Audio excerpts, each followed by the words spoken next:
अस्सलामुअलैकुम student, this is Mohammad Sulaiman, your aptitude teacher.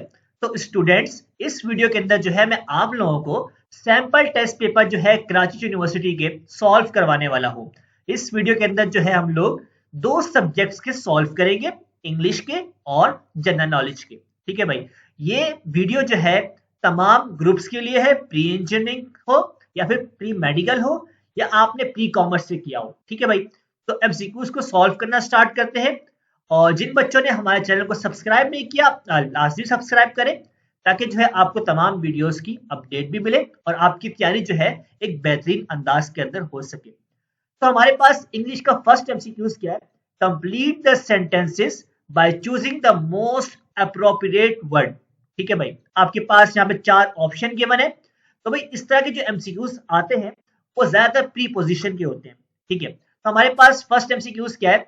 Ahmad always seeks dash wealth. ठीक है भाई, अब चारों ऑप्शन को आपने यहाँ पर रख के चेक करना है कि कौन सा ऑप्शन जो है यहाँ पे एक बेस्ट फिट हो रहा है। ठीक है भाई, अगर हम यहाँ पे देखें, seeks from wealth, seeks with wealth, seeks to wealth और सीक्स फॉर वेल्थ। ठीक है भाई, तो हमारे पास यहाँ पे जो राइट आंसर है वो है फॉर वेल्थ। ठीक है भाई, ऑप्शन डी जो है हमारे पास क्या होगा, इसका राइट आंसर होगा। आगे मूव करते हैं एमसीक्यूज नंबर 2 की तरफ। आपने इसको अपने पास जो है भाई नोट डाउन भी करना है। आगे एमसीक्यूज हमारे पास क्या लिखा हुआ है? Each question below consist of a related pair of words followed by 5-lettered pair of words. Select the letter pair that best expresses a relationship similar to that expressed in the original pair. भाई इतनी बड़ी English लिखी हुई है, इसको समझना जरूरी नहीं है। असल करना है क्या हम लोगों ने इस एमसीक्यूज के अंदर, अगर आप यहाँ पे देखें, यहाँ पे क्या लिखा हुआ है? पेज और बुक लिखा हुआ है। ठीक है भाई, पेज आपको पता है कि ये एक बुक का पार्ट है। ठीक है, अगर आप बुक खरीदते हैं तो बुक के अंदर क्या होते हैं? पेजेस होते हैं। तो पेजेस क्या है? आपके बुक का हिस्सा है।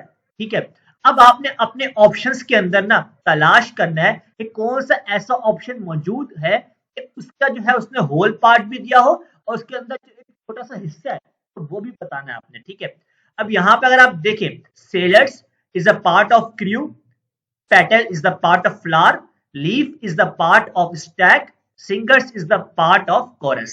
ठीक है भाई, तो यहाँ पे हमारे पास ऑप्शन बी राइट आंसर है। उसकी वजह क्या है?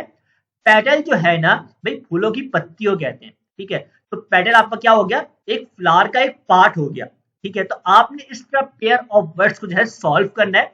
तो आप जब ये सैंपल पेपर सॉल्व कर रहे हैं, इससे आपको एक आइडिया मिल रहा है, यार मेरे पास टेस्ट के अंदर पेयर ऑफ वर्ड्स पूछ सकते हैं। ठीक है, प्रीपोजिशन पूछ सकते हैं मुझसे, आर्टिकल पूछ सकते हैं, तो आपको पता होना चाहिए। आगे एमसीक्यू नंबर 3 की तरफ मूव करते हैं।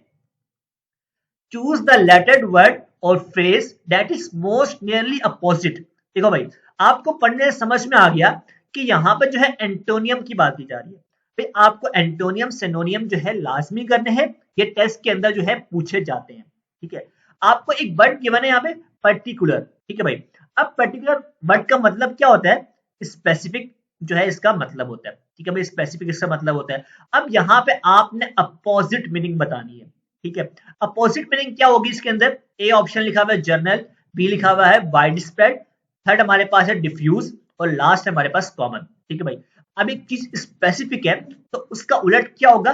कॉमन, मतलब आम। स्पेसिफिक क्या होता है? खास होता है। और कॉमन क्या होगा हमारे पास? आम सी चीज। ठीक है भाई, तो ऑप्शन डी जो है यहाँ पे आपके पास क्या हो जाएगा? इसका राइट आंसर हो जाएगा। आगे मूव करेंगे एमसीक्यू नंबर 4 की तरफ। तो उसमें हमसे क्या बोला जा रहा है? Choose the word most similar in meanings. ठीक है भाई, यहाँ पे आपकी बात आ चुकी है सिनोनियम्स की। अब चेंज, अब चेंज का मतलब क्या होता है? तब्दील करना। ठीक है, कुछ चेंजिंग आ जाना किसी चीज के अंदर। ठीक है, तो यहाँ भी अब आपको ये 5 ऑप्शन गिवन है, यहाँ से आपने देखा कौन सा ऐसा वर्ड है जिसकी मीनिंग जो है वही चेंज वाली मीनिंग होनी चाहिए, तो आपने उसके ऊपर टिक लगाना है। अब यहाँ पे जो आपके पास ए ऑप्शन है अल्टर। ठीक है, तो ए आपके पास जो है भाई राइट आंसर है। अल्टर की मीनिंग भी जो है चेंज करने के सेंस में आती है। ठीक है भाई, आगे हमारे पास एमसीक्यू नंबर 5, उसको देख लेते हैं उसमें क्या लिखा हुआ है। यहाँ पे आपको दे दिया गया है पैसेज। सही है भाई, आपने इस पैसेज को रीड आउट करना है। ठीक है, और फिर उसके बाद जो है आपको ये दो एमसीक्यू जो है बहुत ही आसानी के साथ समझ में आएंगे। भाई आपके पास जो पैसेज है ये आपके एस्ट्रोनॉमी स्टार से रिलेटेड है। ठीक है, तो इसमें आपको क्या बताना है कि आपको ये बताना है which of the following is incorrect according to the passage. Most of the star travel in isolation, बिल्कुल ठीक बात है, क्योंकि आपको यहाँ पे इनकरेक्ट बताना है, ठीक है भाई। तो यूनिवर्स इज वेरी लार्ज, ये भी ठीक है आपके पास। A star very frequently comes near to another one, ये आपके पास जो है भाई इसका राइट आंसर होगा, ठीक है। आगे हमारे पास ऑप्शन क्या है, a star very rarely comes near to another one, some stars travel in groups. तो आपके पास जो राइट आंसर है वो ऑप्शन सी है। आगे बात की जा रही है, in the passage the ship symbolizes dash. तो भाई ये आपको मैं बता देता हूँ, शिप के जो है उसने सिंबलाइज जो किया हुआ है वो स्टार के साथ किया हुआ है, ठीक है। अगर वो यहाँ पे आपसे कुछ और पूछे, कुछ और से मुराद क्या है भाई, अगर आपसे ओशन का पूछता है तो वो यूनिवर्स से उसने जो है सिंबलाइज किया हुआ है, ठीक है। तो आपको दोनों पता होना बहुत जरूरी है। अब हमारा यहाँ पे इंग्लिश का क्वेश्चन जो है सॉल्व हो चुका है। अब हम मूव करेंगे आईक्यू और जनरल नॉलेज के क्वेश्चन की तरफ, ठीक है भाई। अब ये आईक्यू का एमसीक्यू है, बहुत ही सिंपल एमसीक्यू है। आपको क्या करना है, आपके पास यहाँ पे ये चीज गिवन है और ये चीज भी गिवन है, और आपको ये जो है फाइंड आउट करनी है, ठीक है। इसके अंदर आपने देखना है कि अगर आप 4 को 4 से ही मल्टीप्लाई करो तो आपके पास आंसर क्या आता है, 16 आता है। तो 16 लिखा हुआ है। अब 4 को 5 से मल्टीप्लाई करो तो क्या आता है, 20 आता है, और यहाँ पे 20 लिखा हुआ है, ठीक है। समझ में आ गया फर्स्ट केस। अब सेकंड को समझो। अब दोबारा 3 को 3 से मल्टीप्लाई करो तो क्या हो जाएगा, 9 हो जाएगा, और 3 को 8 से मल्टीप्लाई करो क्या हो जाएगा, 24 हो जाएगा। अब आपने इसका आंसर निकालना है। अब आपने जो पीछे दो कंडीशन देखी, सबसे पहले वो क्या कर रहा है कि पहले नंबर को पहले नंबर से मल्टीप्लाई कर रहा है। आपने 7 को 7 से मल्टीप्लाई किया तो 7 मल्टीप्लाई बाय 7 क्या हो जाएगा, 49 हो जाएगा। तो आपने 49 यहाँ पे लिख दिया भाई, ठीक है। अब 7 को 6 से मल्टीप्लाई करना है, क्योंकि उससे पीछे देखो तो 4 को 5 से किया था, 3 को 8 से किया था, यहाँ आप 7 को 6 से करोगे। 7 6 का क्या होता है, 42 होता है। अभी अपना राइट आंसर देख लो, डी ऑप्शन राइट आंसर है। बहुत ही सिंपल एमसीक्यूज था। आगे हम बात करेंगे 8 एमसीक्यूज की। तो ये भी एमसीक्यूज है भाई, आईक्यू का एमसीक्यूज है। आपने तैयारी जो करनी है ना, आपने पाकिस्तान स्टडीज को देखना है, आपको जो है करंट टॉपिक्स के बारे में पता होना बहुत जरूरी है, उसके अलावा आपका आईक्यू स्ट्रांग होना बहुत जरूरी है। तो ये तमाम तरह के एमसीक्यूज जो है भाई आपके जनरल नॉलेज के क्वेश्चन के अंदर आ सकते हैं। आपके सामने फीफा वर्ल्ड कप अभी हो रहा है, T20 वर्ल्ड कप हुआ, तो इसके बारे में आपको इंफॉर्मेशन होना जो है बहुत जरूरी है। एमसीक्यू नंबर 8 के अंदर, a father is 5 times as old as his son, ठीक है भाई।